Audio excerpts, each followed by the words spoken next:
mà bỏ thơ trò đa tổ nâng từ trò giờ trả phía nó nè lọ bê chỉ cho so cá tàu lử mồm lồng xê thầu pi một giọt đầu thầu sầu để lưng từ do tủ dân nè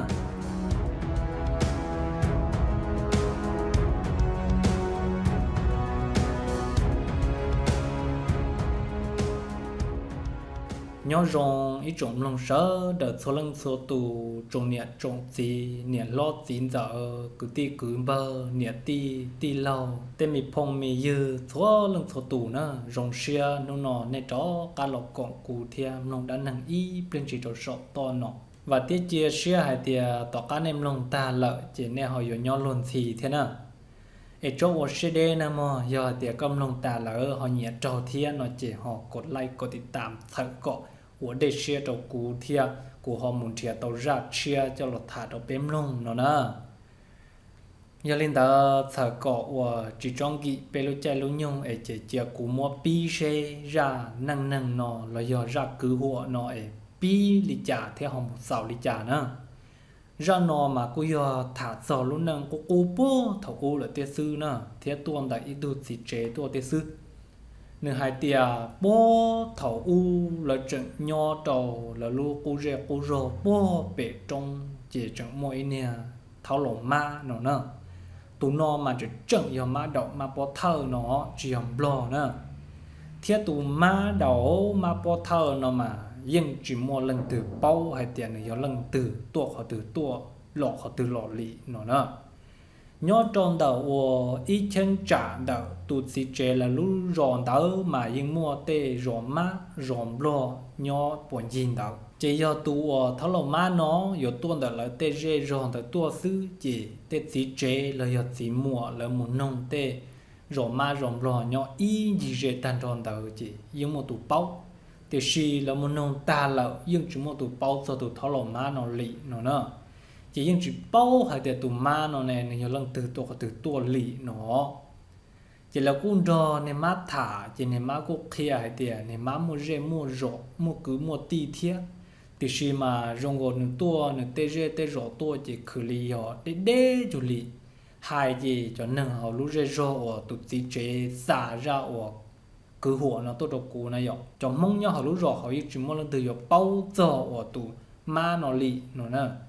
chỉ ô niệm má này chỉ li tôi nhỏ trò họ là lú rò lộ chỉ nhỏ thiên nhỏ nhon đẻ nữa chỉ ô trò tụi má cũng sự cho mông thia cũng một phong dư mông tia nó nè tên niệm má đã mà thằng nhóc khó lò mà cô giờ tụi má rồng thia ta chỉ nữa giờ ở in niệm mình chụp ở dân chỉ yo cho li chỉ là chụp món nửa hồ li niệm bộ chói nó nè chỉ niệm má bộ chói nó lò chỉ nửa do kiện thế non thế hậu chỉ do mua rò xứ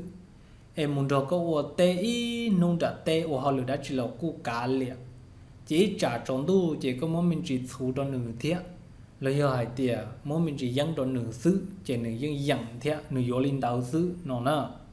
nè tháo lỏng ma thằng bật chơi nó cho kiện trên nó mà rồi linh nó ô lì của hai đó nhỏ sự của lúc rồi mong tiệt họ mua phong dư mong tiệt chỉ là cú giờ hai tiệt shipa một xe sông tiền đồng我来一路呢，没有这妹到地到不停都热到我呢，thâu bột chơi là nhỏ nó nè, vì đó khỏi thì nhỏ li thâu thâu này nhỏ ló nó chỉ chủ yếu là tiền, ta kỳ lăng từ cho nên một gió nó chỉ cho một bự đã lấy chế, lấy giờ thì bự đó tổ của tê cá sao tê dạ rong linh đạo xứ nó nè bây giờ mong bút thâu u mà nhưng cho rong linh nó chỉ nhỏ chỉ sau đó cô bao bộ chơi rồng theo bộ chơi cô giờ tụi mình rồng theo chỉ sau đó tới là ba mua tới lúc mình chơi mè đó bố tiền tụi rò trong bộ chơi nó chỉ thầu nó bộ chơi mua lúc trẻ thế nào chỉ bộ chơi nhỏ trâu họ là lúc rò hậu chỉ ô bộ chơi chỉ mù là lô bộ chơi chỉ là nhỏ trâu là hậu lợ nữa chỉ bộ chơi từ nhỏ sau đó thằng bộ chơi từ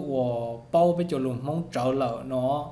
hai giờ hai tiền yon rồi tết bận nè mình nhọ thả sư trên bộ cho những thả lùm mông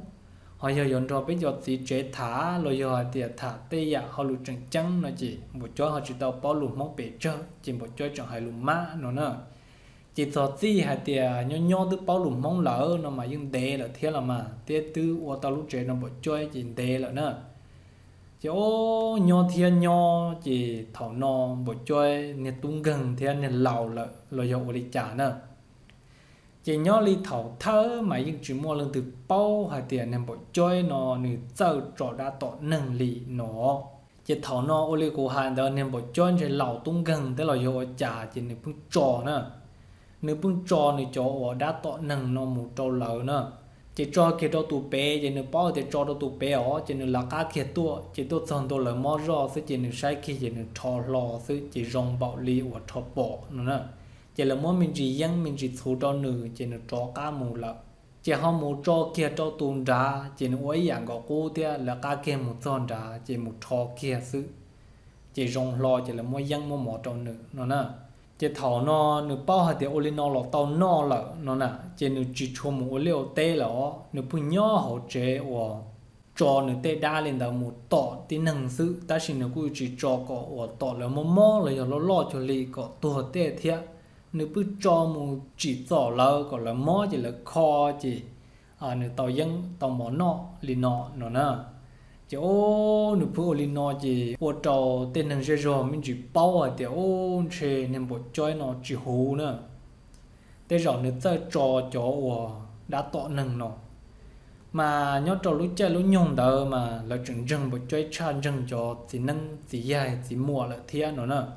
giờ mò kia xứ chỉ là ôn nâng ôn dài thôi chỉ nhưng chỉ rong li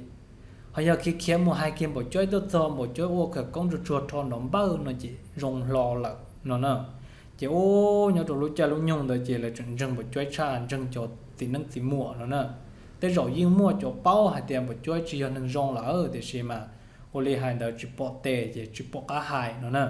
chỉ ua mù ua tua nè thằng nó một chuối bao hai tiền một chuối cho lên đỡ mù lò chỉ mua tụi chẳng tao một chuối chỉ một chuối tao tao rong tiền nọ này rồi tới một chuối sai tao chọn mongเลยnè thằng nó nè vì nhóm để sử cho mong theo những bao rong hay để cho mong chỉ một từ một bằng sử bảo lên một chơi lợ nó chỉ một chơi mình chỉ có thể để cho mong lợ theo nó lại lần muốn rồi cho mong nho sư đó gì mà cô có thể theo nó nè chỉ hay cho cái một đào rồi cho tọt tê liệt tê tê nó chỉ một chơi chẳng mù theo để gì mà một xí rồi lợ nó nè theo khoảng một chơi hắn chỉ do cho đã tỏ nâng theo thua bây giờ mong của cho cái trái hắn xử lý dài tiệt bây giờ lò nâng em mỗi tù nó chỉ ca nó chỉ giống mỗi sự ok nó chỉ bây giờ bây tê cái trái mong trâu chỉ nên bộ cho nó phân tua thiệt nên bộ chơi mà nên năng ô rồi nó đau thế này rồi họ từng rõ chỉ một còn đau xứ nó chỉ nên bộ chơi những tua thiệt thọ nên bộ chơi tôi cho chỉ bao chỉ lần thì nên giờ mong là những trả chỉ những nên bộ chơi đạo lý nó nữa bộ chơi mà hai li no lại ô tụ nâng tứ tua lại chỉ rồi lại te cái tên bùa xứ ấy cho một bộ chơi chu chua xứ chỉ tài yếu tua nhu tua tử ua cá lì cái chen tàu giả lý là mò chẳng muốn tròn đèn tàu nô để lự chỉ rong gạo là chỉ những bộ chơi xứ nó nè ấy có chỗ ua bên tay cái chen mông trầu nó nè nên bộ chơi nó tua hai li no thế nếu như thuần tàu giả na nên thì chế xa ra ua cứ hồ tàu đồ cũ nè nên trường thua cho ở bên mong cho cái ổn năng thiệt nó nè nhớ là im mỏ từ là im nung từ ở mỏ cho chỉ năng chỉ mỏ là ổn năng ở dài nó chỉ nên bộ chơi đó nhưng tôn rồi là sẽ năng tệ thiệt nó tôn rồi là sẽ năng chỉ cụ chỉ là thì có tổ ba dù này rồi tôn rồi cho chỉ trẻ học sĩ trả nó thiệt tôn rồi sĩ trả nhưng tổ thua thì ổn năng là mình là ua xứ chỉ mỏ đã chi li nên là thiệt trong sớm mong cọ xa xứ là tôi đà lo tê tao hồng bùa cho mù no lô tôi đà lo tê nhia mù xí sư nó nè nên một chơi bằng tôi hài lên nọ nữa chỉ nhớ lên tao cho xí chế là bao ta bao trái nó chỉ là bùa chợ là chỉ nhặt thao nên một chơi đâu họ nhớ lên cho lúa lời giờ cho chẳng qua chả nó chỉ phân đôi nên một chơi xí chả chỉ lần từ trong một chơi xí chả nó chỉ lần từ gì năng mình chuyển gì một chơi đà nó nữa giờ thì con đồ nước xí trái chỉ giờ thì người dân lỡ rồi giờ người trong xe chỉ lọt từ họ giờ thì có chả có dân kia lỡ nó chỉ ít chỉ có tụ nâng học trẻ gì mua tụ mua plá để hậu lý sự chỉ giờ mua plá để hậu lỡ nó chỉ có tầm hôm một chơi tua đào xứ mà tia rong lì mua mà mua chuồng có tốt xe có thò lý sự nó ú chỉ tàu lì chỉ cơ mà hai bộ chơi xứ nó chỗ nhon đề theo ô trò cho nâng đầu bao tiền bộ chơi cho nâng ô sơ trò đã tọt nâng nó nè chỉ mua in nô chỉ cho nên nâng dễ ròn đầu là cho mua ơi đây nè tê đồ bố tọt cá từ trong chỉ là bao rồi cho trống cho liền nè chỉ nông đầu chỉ là cứ dọn niệm bộ chơi đầu muốn đó là ô tê theo mua rò theo nó là mà tê giờ lúc này cha ô ta tổ trồng lê nữa là tê tại trồng lê ở gom lê trồng lê là này rồi chỉ nhớ trò lúc này cha ô tổ ta su kia nè ta su chả có cú để sẽ đó là nó su tới nè chỉ nó su tan thò nè nhớ trò họ lúc này chế tê chỉ mình chỉ mè thiệt cho nên nâng tôi mua ship bảo rò lô cho họ yếu tôi đào rò lô rồi nhưng mua nè tê ban này cho trông cho liều chỉ họ lúc này chế tê đỡ chỉ tàu nâng nhó chỉ cho yếu tạo muốn gạo cho bùa bị tê can đồng tê cá cha có từ lò mua nữa nè ta mà nhó kia là lúc chế tê đỡ ít xa nó chỉ cho mua ít này cá cha nó lo nhó tròn đỡ đói cho nên đồng vào tròn đỡ nữa nè chỉ trả có cú chỉ một chỗ trong một bự cho họ giờ này cá cha họ em mua ở hiện tông cho là tăng họ này rồi chỉ là bự số ở hiện tông số tấm mà bưng cộng tổng cho họ giờ này cá cha là ó chỉ một chỗ nó mỏ chua tan thôi chỉ một chỗ một bự vấn đề bé là ó nữa nè chỉ thầu nó cho nên tí chế rồi cho tí nâng đỡ mà nhưng trông thêm một bên lần nữa cho lùa là mua cho lầu là mua cho bao ta là mua cho từ bao bên mông cái cái chạy rồng là mua này cho chỉ tàu bao rồi nhưng mua đi chỉ mỗi nhiệt tí chế đó mà trên những bao bên mông cái chạy rồng thiệt đừng ai đã căng thế nào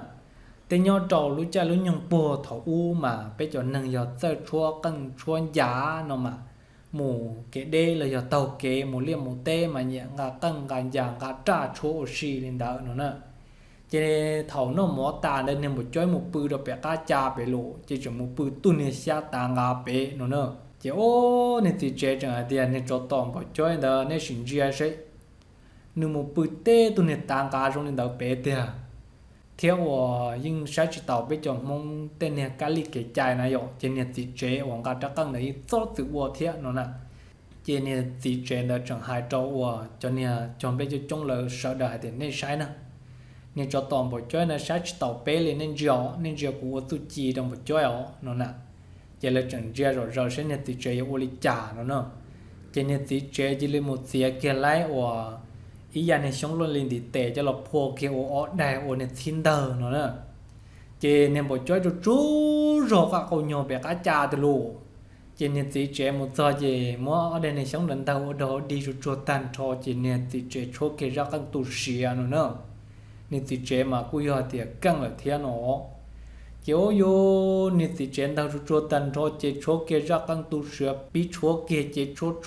cho ra căng đỡ tàn cho sầu kia nữa chỉ nghe thì cho tàn cho ít ra căng tu sửa nó là mà chế cho tàn cho chế nên thì chế trả cả lon cho là rộng đã chế nó là thế nên bộ chơi mà cho chú rồi cho li chế nên những chuyện nó li nó nữa chỗ nên bộ chơi bự chỉ bộ chơi sợ lò chỉ bộ chơi mà li lon cho thì chơi thả nữa tên bộ chơi mà nên muốn một phù theo nhớ đầu lúc trên đó chỉ nên bao thì nên mua chăng lợn nó nè chỉ nên lon cho thì chơi thả mà nên hay ô li chả thua nia thua rau của bự na tức chỉ trong bự bỏ nó nè thế chẳng nó bé nó sụt tan cho của lọ bự cho bé cá cha nó mà cha cho rong bự lôi lô thế của trưởng bao số thì ô của mà tao lúc lạt trong mà khó sẽ gì xưa chẳng tôn đi họ nói lúc số mà khó sẽ chạp lời lô khó sẽ cho li họ của mà những tao kế ta rộp tao kế của tao nữa mà plot cho to đó bó thì là trong lỡ khó sẽ chạp lời mà của những tao kế là họ lúc xuân đã mình rõ rong long tiết hơn nữa những rõ gì của những chậu lúc xuân rõ đã lỡ li tia nó nè chỉ hô thằng nó gì là sẽ đợi mà bao thì nên cho tạm vào chơi nên rít sau rồi đó sau kế mua process tao bé cái chạy mong gì nên thì chế nó khi mình chỉ chạy rồi chỉ nó bao lợ nó nè chỉ là chỗ nâng một liều tên đó chỉ những chúng muốn lên từ cả kia trong một chơi thì có sai chỉ tao cái chạy mong là một cái khó kêu là chỗ con tu sửa đâu có lần đầu có nó nè những chúng muốn lên từ cả kia thiệt nó nè chỉ là sợ đời tụt sản luôn rồi chỉ là luôn tụt ô tí dựng rồi chỉ là ô tí dựng xứ vì nên một chỗ này mà nên mình chỉ cho đã tọt nâng gì là sự đầu mình chỉ chạy nó nè chứ ô thằng nó niệm bộ chơi đó rít sau đó ta lo chỉ tiệt trụ chỉ lì thế hả nhỏ nhỏ môi mỏ nữa môi mỏ cho nên chập phía kia nó nên chập phía này bọn nè chẳng chỉ cho xí năng chỉ nên chập phía chẳng uế than năng sai nè và chập phía nó nè bọn nè nó nè chỉ nhớ cho than năng đỡ nó chỉ nên bộ chơi những tua thiết chỉ bộ chơi tua chỉ ô bộ chơi mà ô li hai là chỉ thì thua tí dự sư họ lời giờ thì anh cho chọn năng sẽ năng sĩ trả sĩ chê nó chỉ chọn cho chọn năng của sẽ năng đời sĩ trả sĩ chê xứ ấy bộ chơi nó nè thọ ô giờ trả phía ô năng giờ trả phía thế năng chỉ nếu như coi giờ trả phía lu lề lì nó nè chỉ ô tô giờ trả phía chỉ dùng ô năng thế lụ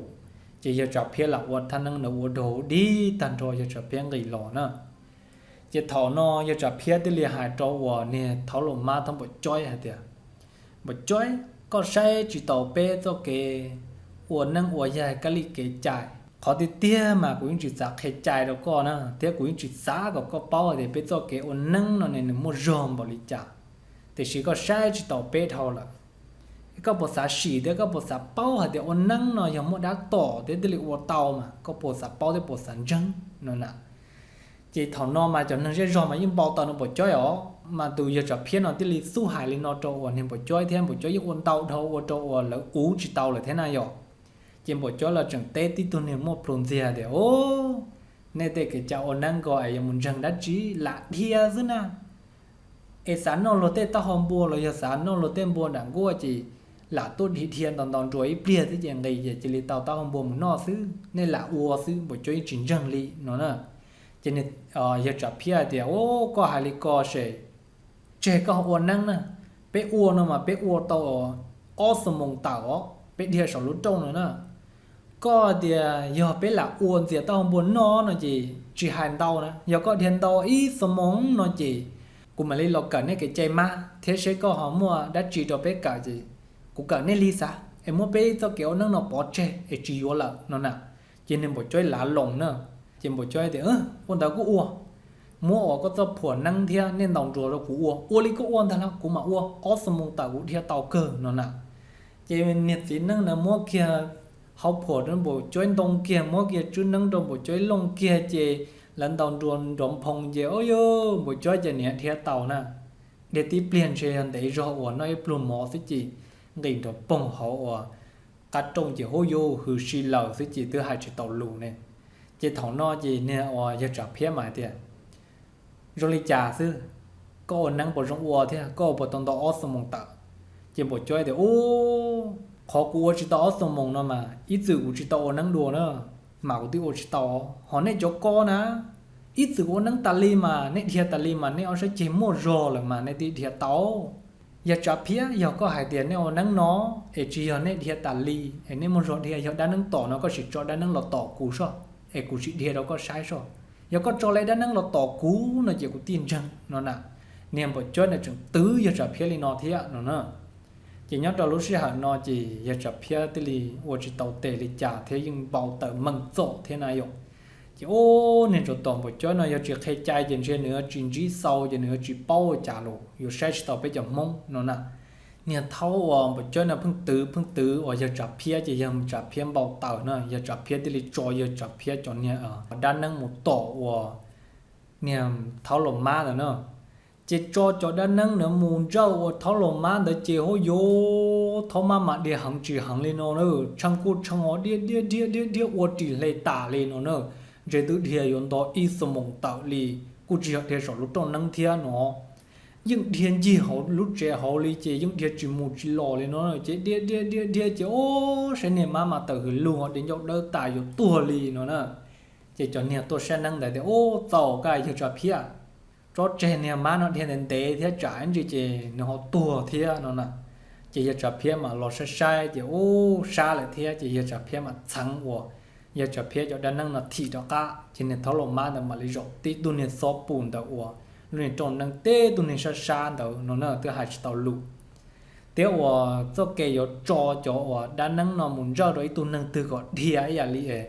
của năng nó mà lại cho xin năng là sao thế là mua vị thị nữa mà còn nó mà cũng chỉ bao rong là ta chỉ bé lần từ giờ mong giờ những bao còn nó rong ó hay để xin năng yo cho lý trả nó nè chỉ thảo nó nè xin năng cho nè xin năng cho đa năng nó một tổ nè giờ thảo lòng má bộ chơi nó tà chỉ nè thảo lòng má bộ chơi nó điết điều ô nư sử dụng là tuôn thằng thế nào tiết xa là na yo chỉ ô trong bộ chơi chỉ giàu xe cho giờ trả phía là luôn nhớ cho lúc xưa hận nó tiền bộ chơi mà như chỉ bao hay thì họ lúc rõ họ bộ môn nâng chơi lên bộ chơi là chỉ chơi vì đó khó bộ chơi bộ chơi cho đá nó một tổ nâng chỉ dòng bộ chơi lần mù thị sư chỉ muốn là từ một bằng xử lên bộ chơi nó nè trên bộ chơi trình trai cho mong đạo lý nó nè trên bộ chơi một trái kia thế tiền bộ chơi một trái kia đâu on nó tỏ ca thứ gì giờ trả phía nó mà mỗi tuổi hàng nhu lo nhau tròn đặc cái gì tàu ta tàu khi nó rong nhau tròn đá nó nè chỉ nhau trâu thầu nó cay rồi ta su đuông ta lại nè giờ trả phía chúng tôi sống ít cho nè rau trâu nè phải nhu nó đặc cái gì tàu nè tê tụ phải nhu lo tụ tiệt nhu lợ nó nè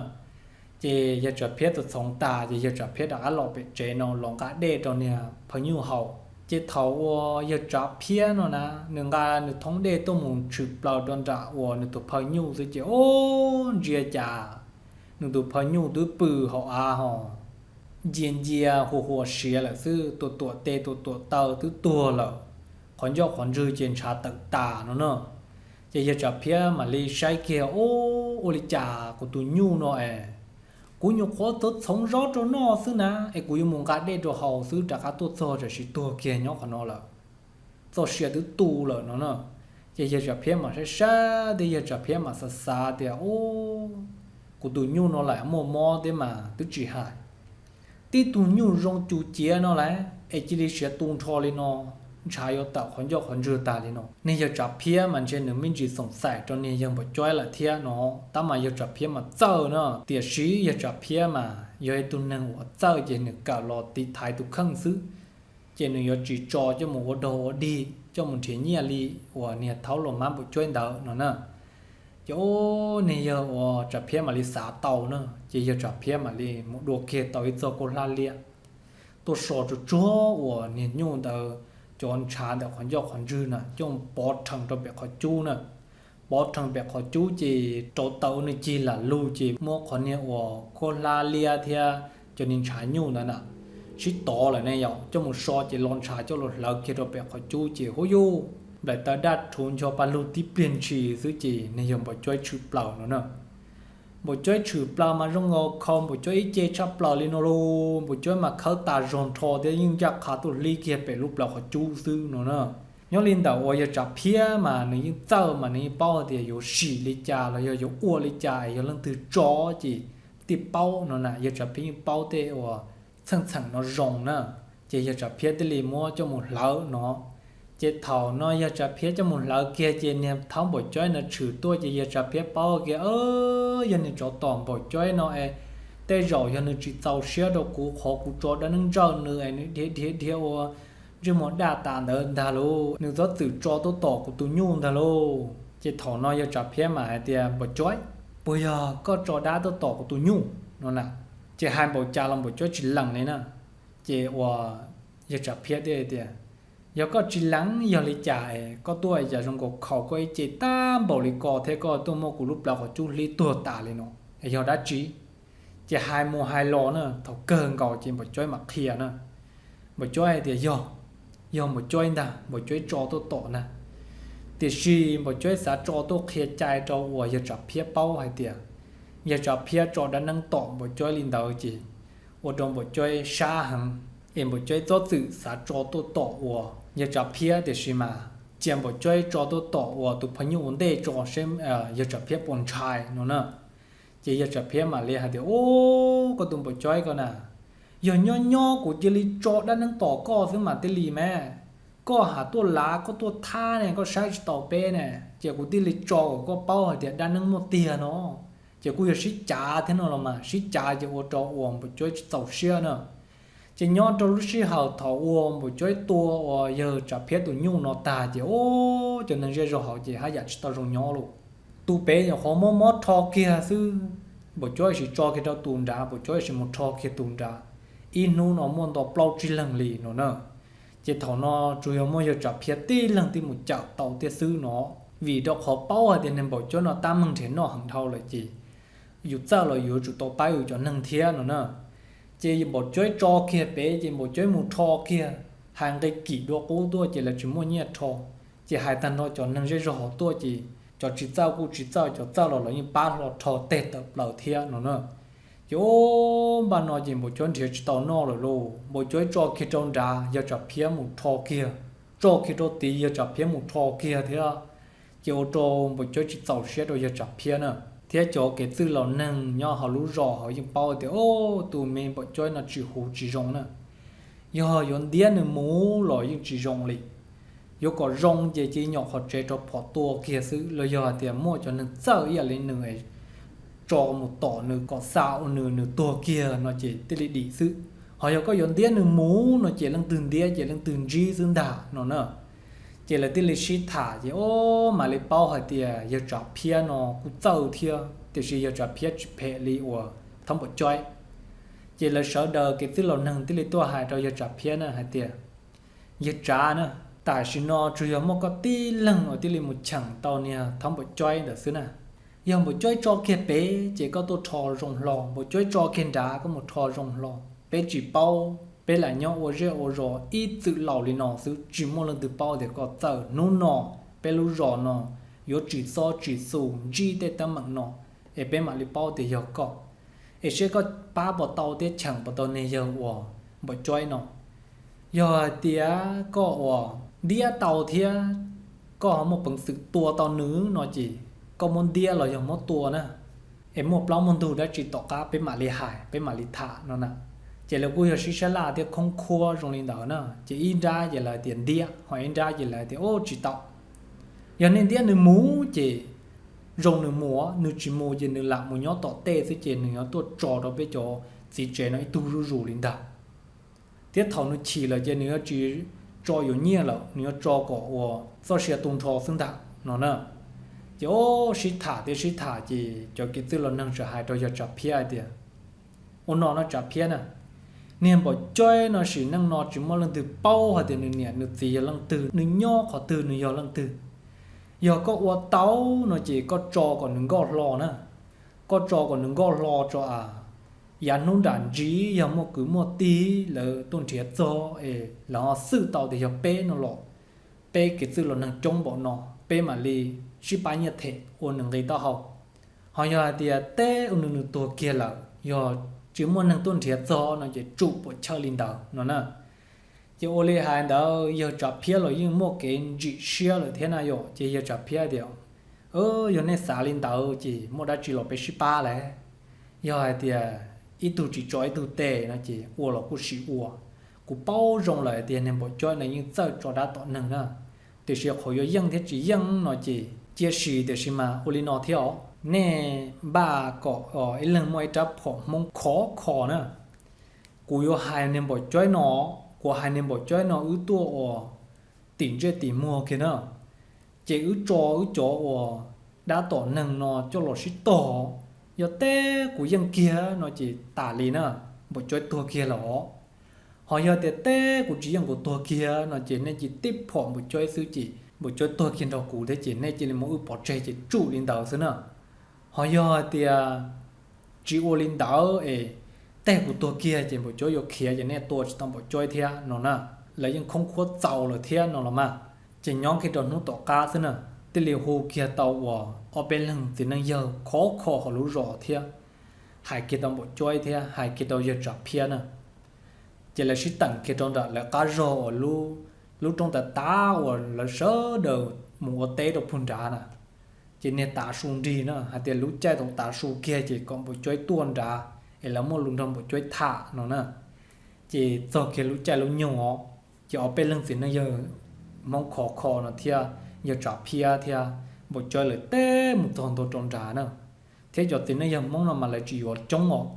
lại chỉ bu bên này mình nhỏ bao đi nè là uo cá trông xứ nè chỉ thảo nó nè tháo một chuỗi là thì hải kia cho mong tiền nên hồ của tôi là nói mua đá chỉ thia nên là tôi trong tam bộ nó mua đá chỉ cũng thả nó nè chỉ giờ chập phía tên đùa nè giờ chập phía đi mà chơi nè cũng bao hay tiệt có tới trò đá tọt nằng nú nó có một bên lú rè lú rò nó ua buồn rong bịa lịa ta là tên nè tên gì cứ tin năng trả nhau lú rò nó chỉ tao rong nọ chỉ tao rong hậu trẻ ư chỉ từ nè ấy có chó tôi tỏ của trò của chó tôi tỏ có nè ấy giờ hai tiệt té của tôi lỡ nó chỉ cá lịa lú rò nó trẻ có cá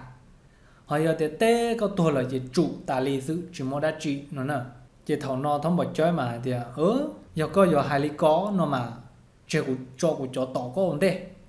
giờ thì té có tua lỡ nó chỉ chủ tà lý họ giờ hai thì có chó tỏ của té của tua lỡ nó chỉ tà lý thế nó nè nên bỏ chó hai lý nó nè thiên bỏ chơi tứ hai thì trên bỏ chơi chó một tỏ của giờ trả phiếu ổn đấy chó mà bỏ chơi đi lý cả nó nè bỏ chơi mà trên bỏ chơi bao hai thì bỏ chơi chỉ một số chỉ hàng là dùng lý trả nè chỉ thằng nó là tí pi kia nè tí pi kia gì nên thì chế trả phiếu này thì ổn đỡ là mà giờ hai thì có chó tôi tỏ của ổn đấy nó là có chó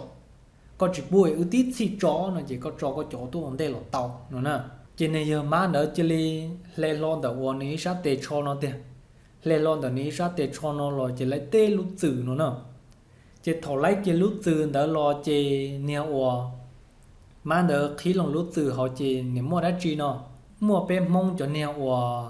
lâu bên đầu lâu nè tên này lâu bé tiền là lú lâu nè ít tuổi lâu lô lên thì tèo mê rò lên đó nè tên nhà cầu lia cầu chùa tên đó nè theo một luôn nè bao giờ đa nhau cho họ lúc từ họ nó sẽ tiền nè thấu và chơi này nó cho nè